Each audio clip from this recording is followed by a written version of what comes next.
तो चलिए दोस्तों, यहाँ पे एक और डिफरेंस देख लेते हैं हम, जो हमने इससे पहले पढ़ा था कि व्हाट इज रैम एंड रोम हमने पढ़ लिया है। अब उनमें डिफरेंशियल भी देख लेते हैं। इससे पहले हमने प्राइमरी मेमोरी और सेकेंडरी मेमोरी का भी हमने देख लिया।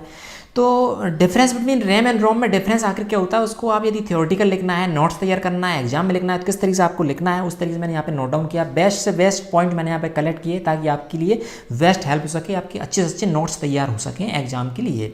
ठीक है, तो यहाँ पे मैंने कुछ डिफ्रेंशिएट करने का प्रयास किया, उसको टेबल वाइज बना के आपको समझाने का प्रयास किया। समझते हैं, इधर लिखा है रैम, इधर लिखा है रोम। रैम का फुल फॉर्म होता है आपको पता है, रैंडम एक्सेस मेमोरी, एंड रोम का फुल फॉर्म होता है read only memory in computer system. Okay, next first one मैंने लिखा यहाँ पर रैम, इसका पहले तो फुल फॉर्म लिख देंगे। RAM stands for random access memory, इसमें लिखेंगे ROM stands for read only memory. Clear. Next लिखेंगे RAM data is volatile. RAM के अंदर जो डाटा रहता है, जो भी स्टोरेज रहता है, वो वोलेटाइल होता है, मतलब ये उड़ जाता है। जब हम कंप्यूटर को सिस्टम या लैपटॉप सिस्टम को बंद करते हैं तो इसमें जो भी प्रोसेस होती है वो जीरो हो जाती है, क्योंकि ये सिर्फ कंप्यूटर जब रनिंग रहता है तभी इसके अंदर मेमोरी वो यूज आती है। जबकि रोम डाटा इज परमानेंट, इसके अंदर जो भी मेमोरी रहती है, डाटा रहता है, वो परमानेंट रहता है, जबकि हम इसको अलग से हमारी तरफ से इसको डिलीट ना करें या इरेज ना करें। Clearly. Next third one point क्या है देखें, थर्ड है RAM data can be read, erase और मॉडिफाई।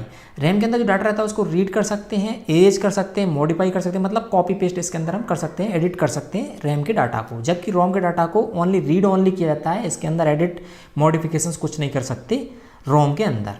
क्लियर।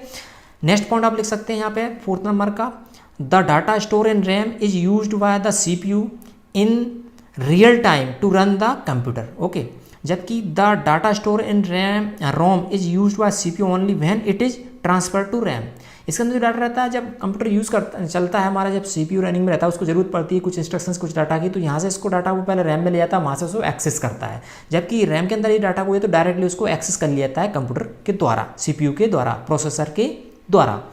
नेक्स्ट 5 पॉइंट है यहाँ पे देखें, the store data is easy to access. Clear, ये हमने इसमें बात की, वो यहाँ पे store data easy to access होता है रैम के अंदर, जबकि the store data is not as easy to access as it is in RAM, it is in ROM. ठीक है, क्योंकि ये रोम में है, इसका इसको इजी टू एक्सेस हम नहीं कर सकते, प्रोसेसर या CPU द्वारा नहीं कर सकते। RAM memory is large and high capacity. जो रैम मेमोरी रहती है वो लार्ज रहती है और हाई कैपेसिटी रहती है, जबकि ROM is generally small and low capacity. ये हो गया डिफरेंस। इसके बाद एक और ले सकते हैं, it is a high speed memory. इसकी स्पीड हाई रहेगी क्योंकि डायरेक्टली ये CPU के टच में रहती है, CPU से डायरेक्टली इसको जो है यूज़ करते हैं। जबकि it is much slower then the RAM. ठीक है, it is much slower then the RAM. इसके बाद इसके हम देख सकते हैं क्या, इसके टाइप्स है, एग्जाम्पल्स। तो टाइप्स में dynamic RAM and static RAM. RAM के 2 टाइप्स हैं। जबकि इसकी बात करें रोम के, तो PROM, EPROM, EEPROM, मास्क रोम।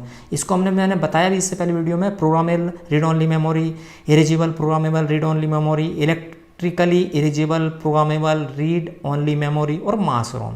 जबकि यहाँ पे क्या, डायनेमिक रैम एंड स्टैटिक रोम, ये इसके टाइप्स होते हैं। तो इस तरीके से यदि आप इसका पूरा डिफ्रेंशिएट करके इसका शॉर्ट नोट्स तैयार करेंगे तो आपका ये टॉपिक कवर हो जाता है, जो कि आपको काफ़ी हेल्पफुल करेगा, हेल्प रहेगा नोट्स बनाने में, एग्जाम में लिखने के लिए।